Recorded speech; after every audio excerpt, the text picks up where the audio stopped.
Hey guys, so I'm gonna be talking about Modern Witchcraft, the spell book by Skye Alexander, while kind of like doing a little bit of makeup to get ready for the day. Honestly, I read this book quite a bit ago, so I might like skip over things here and there because I don't fully remember every single part of it. It's been like 3 years, I think, since I read it. And I've already put on primer, so I just have like foundation and some other stuff to do, or moisturizer.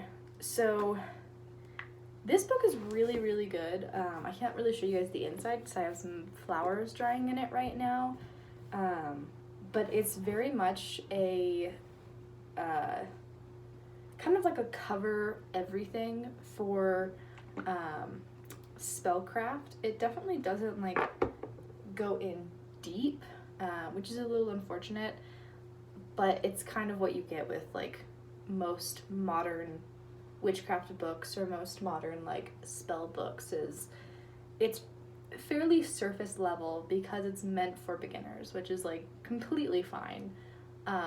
And I believe when I read it, I was like still kind of considered myself a beginner, even though I was like practicing for like a few years at the time. But I like didn't feel comfortable saying anything but a beginner. And I definitely liked it. I believe that it goes over like some holidays and the Sabbaths, and like ways that you can celebrate with them. They have like a calendar of the year, I believe, in there, which is really, really helpful, especially if you are interested in like starting to celebrate more like witchy holidays, or you want to like start getting into Wicca. Personally, I'm not Wiccan, but I know that's really, really popular, especially because there are a lot of resources with Wicca because it's a little bit newer than a lot of other branches of like witchcraft or paganism. So I believe it was created in like the like 60s or 80s or something like that. Don't quote me on that though. I really haven't done much research into Wicca, besides like doing a little bit of diving here and there when I was like first starting out to see if I liked it, which not really for me. I think I prefer a little bit more like traditions based, a little bit more like I guess like an older craft, or at least something that like feels right. No hate on anyone who is Wiccan though. Very, very cool, just not my path. So yeah, they also have, I believe, like a glossary in the back. Let me see if I ignore the plants, but yeah, you've got a bunch of glossaries with like a bunch of different things. So if you, for instance, have this book, you read through it, and obviously you're not going to remember every single spell that is in the book or every single like ingredient that's in the book. Totally fine. That's kind of impossible to do. But then you can just go into the back, search up good luck or romance, and you'll be able to pretty much like find what page it's on, what you can include in them, things like that, which is really, really helpful for beginners. Especially because I know you can Google things, but for me at least, and I know for some other people, it kind of takes the fun out of it a little bit, because when you just like Google something, there is the possibility that it's just people going on the internet and making stuff up, which is unfortunate, but it happens. You also have I believe like a section in the book that covers like herbs and what you can use for them, which is really cool, especially because a lot of people that I know at least who are starting to get into like the craft are very interested in herbs, herbalism, what you can use for them, like teas, tinctures, all that good stuff. Yeah, it's the aesthetic of like the book is actually like really, really cute. You guys can see it. It's got like kind of like a worn look, or it's like very aged.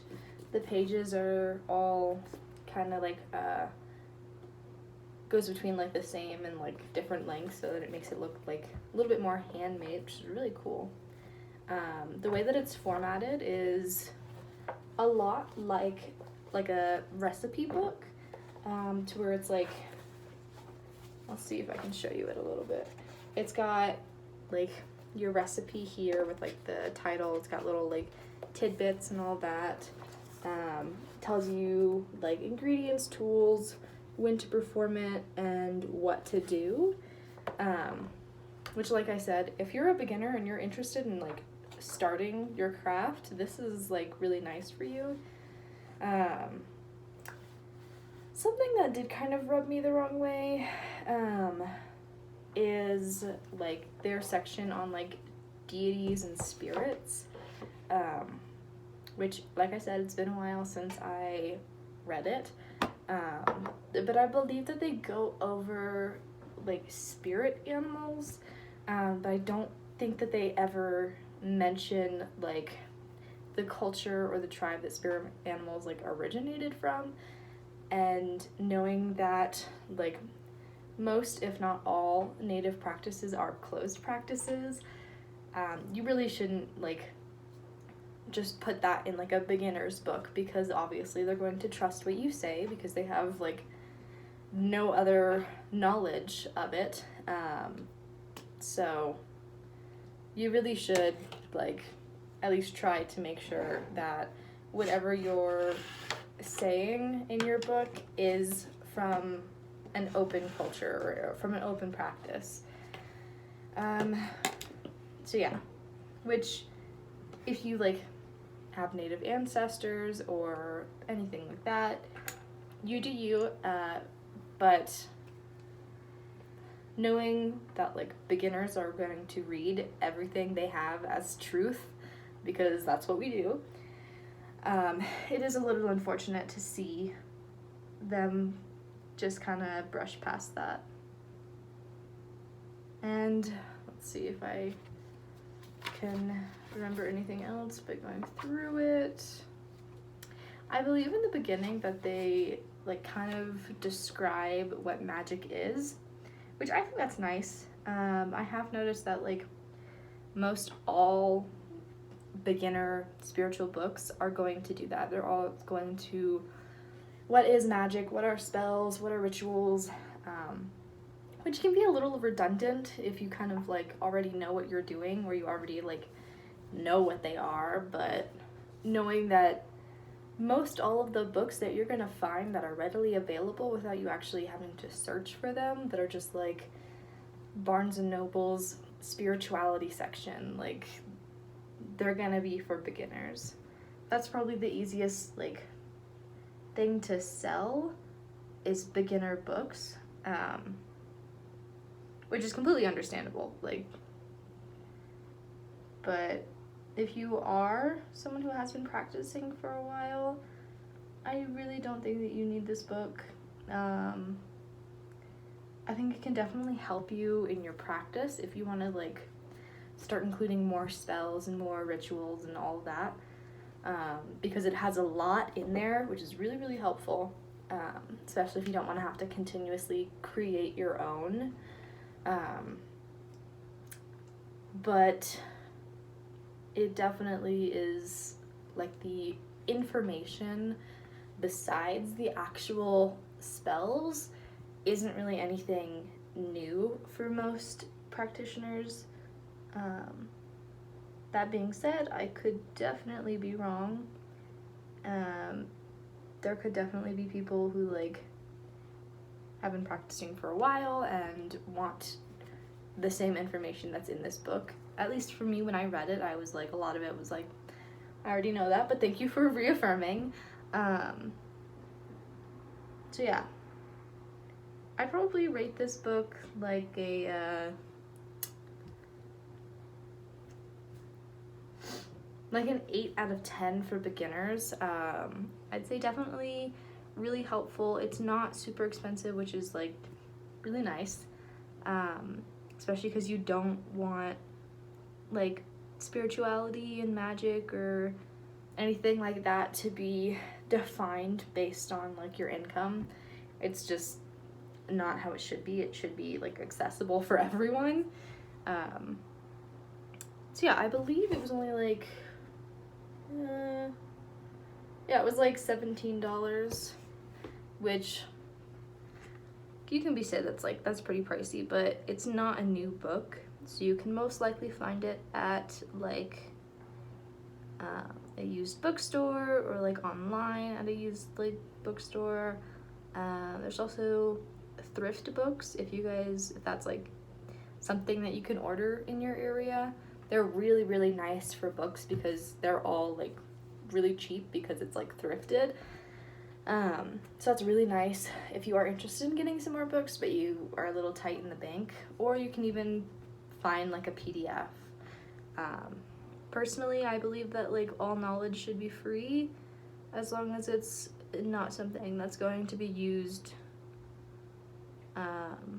like a closed practice kind of thing, to where unfortunately you have a lot of people who know things are closed practices and do them anyways and then realize why it's a closed practice.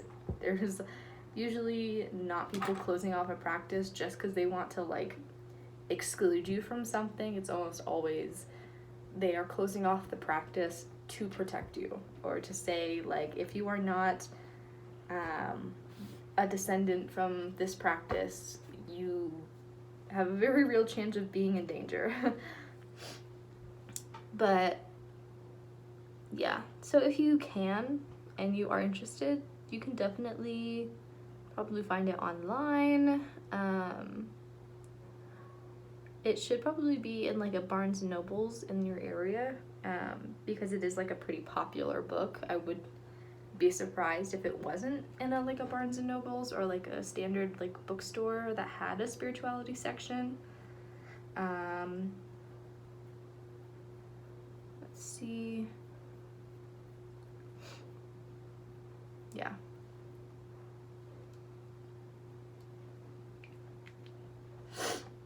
All right. Anything else in the book?